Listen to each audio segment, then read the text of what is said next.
Assalamualaikum warahmatullahi wabarakatuh. Hai para pencinta catur dan para catur mania, selamat datang kembali di Legenda Catur Dunia.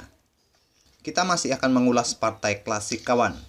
Kali ini dari pertarungan perebutan juara dunia pada tahun 1985 antara juara bertahan Anatoly Karpov dan penantangnya Garry Kasparov. Di tahun 1985 ini adalah tantangan kedua dari Kasparov. Setelah pada tahun sebelumnya, tahun 1984, Kasparov tidak berhasil merebut gelar juara dari Karpov.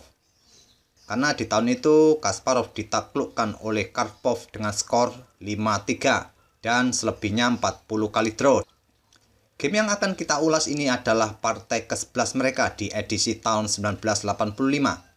Gamenya cukup singkat kawan, hanya 25 langkah. Seperti apakah permainannya? Kita langsung saja ke permainan. Di sini putih dipegang Garry Kasparov, hitam dipegang Anatoly Karpov. Kasparov mengawali permainan dengan pion D4, Anatoly Karpov membalasnya dengan kuda F6, pion C4, pion E6, kuda C3, dan gajah B4. Ini adalah pembukaan Nimzo Indian Defense. Pertahanan Nimzo Indian Defense ini diperkenalkan atau dipopulerkan oleh pecatur Uni Soviet Aron Nimzowitsch, yang juga memperkenalkan pertahanan Queen's Indian Defense.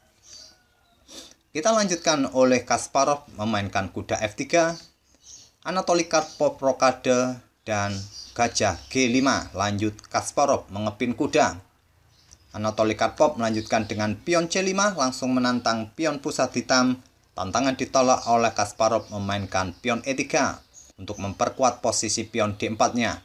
Pion C pukul pion D4 dipukul balik oleh pion E, dan pion H6 mengusir gajah.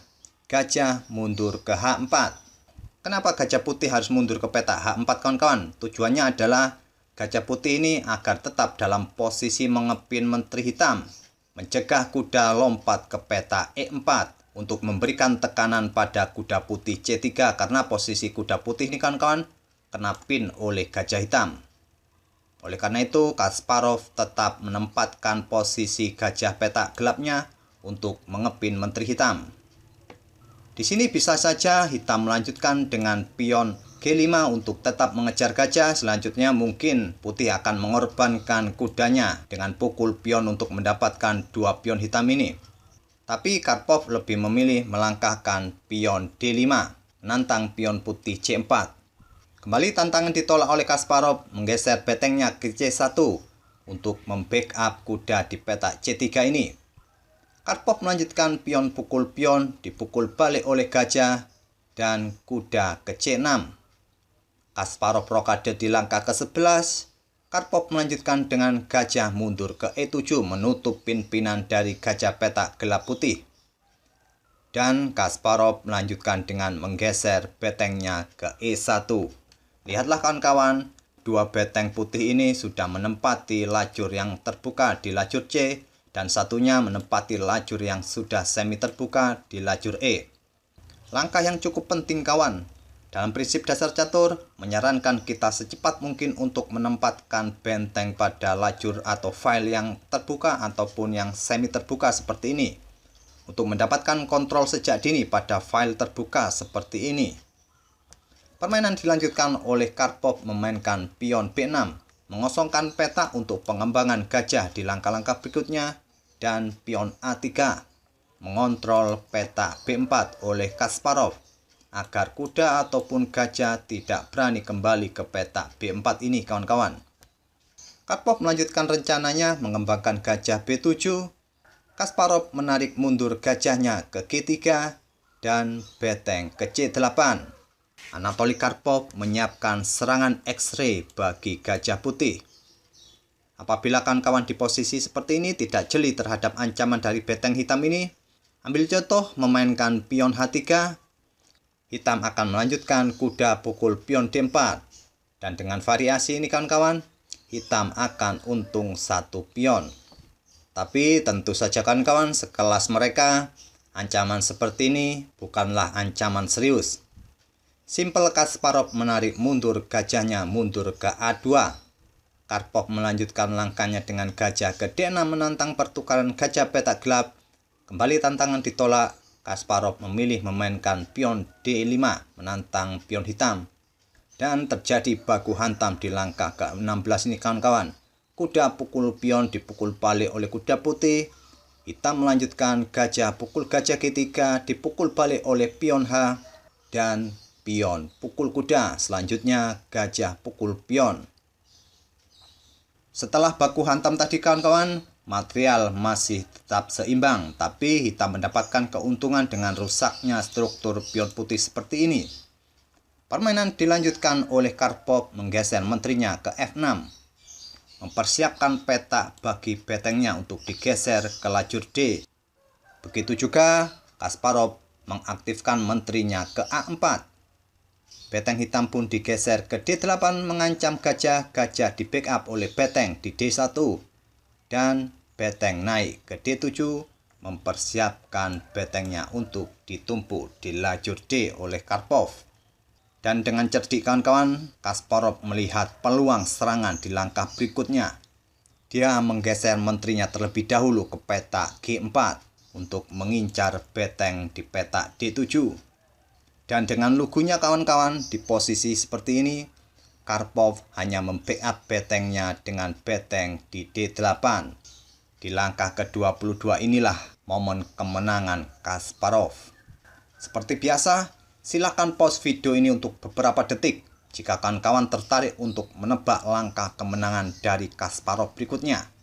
Temukan langkah terbaik atau langkah kemenangan dari Kasparov. Apakah sudah ketemu kawan-kawan?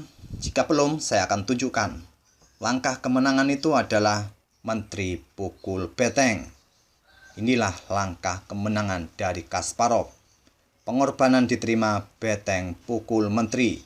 Kasparov melanjutkan dengan beteng ke E8 skak.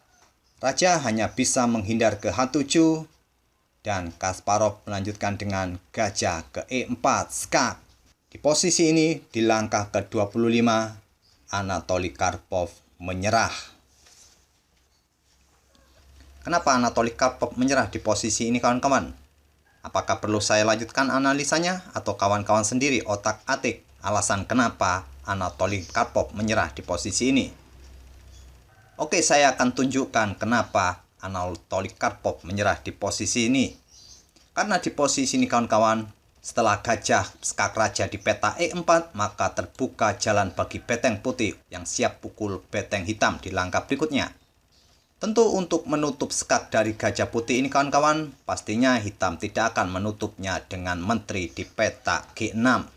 Tapi pasti akan menggunakan pion G6.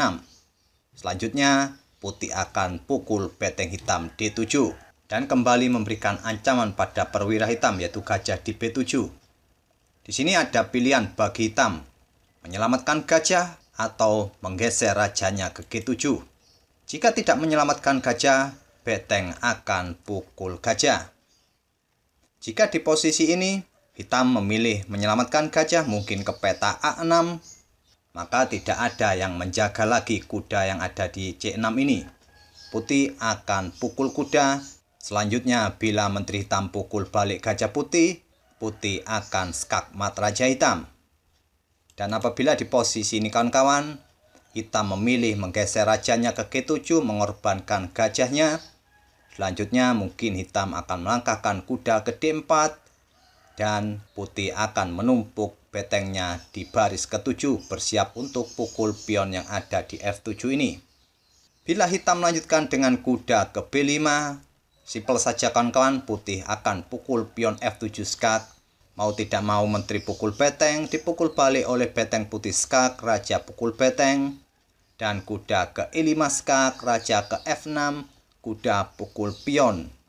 Kuda hitam ke D6 mengancam gajah, gajah mundur ke D3. Sampai di sini saya rasa sudah tidak perlu lagi saya lanjutkan hingga permainan usai.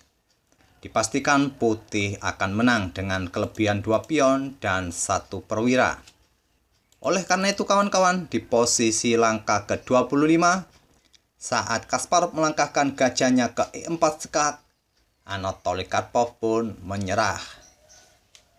Sungguh permainan yang cukup cepat kawan-kawan dalam permainan perebutan gelar juara dunia. Permainan hanya diakhiri dengan 25 langkah. Dan di edisi perebutan gelar juara pada tahun 1985 ini, antara Garry Kasparov dan Anatoly Karpov, Garry Kasparov berhasil merebut gelar juara dunia dari tangan Anatoly Karpov. Dengan agregat keseluruhan, Kasparov menang 5 kali, kalah 3 kali, dan sisanya 16 kali draw.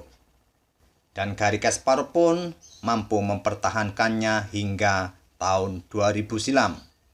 Dan itulah kawan-kawan game yang kita ulas tadi antara Garry Kasparov dan Anatoly Karpov. Semoga bisa menghibur kawan-kawan semua. Sampai bertemu di video-video berikutnya. Wassalamualaikum warahmatullahi wabarakatuh.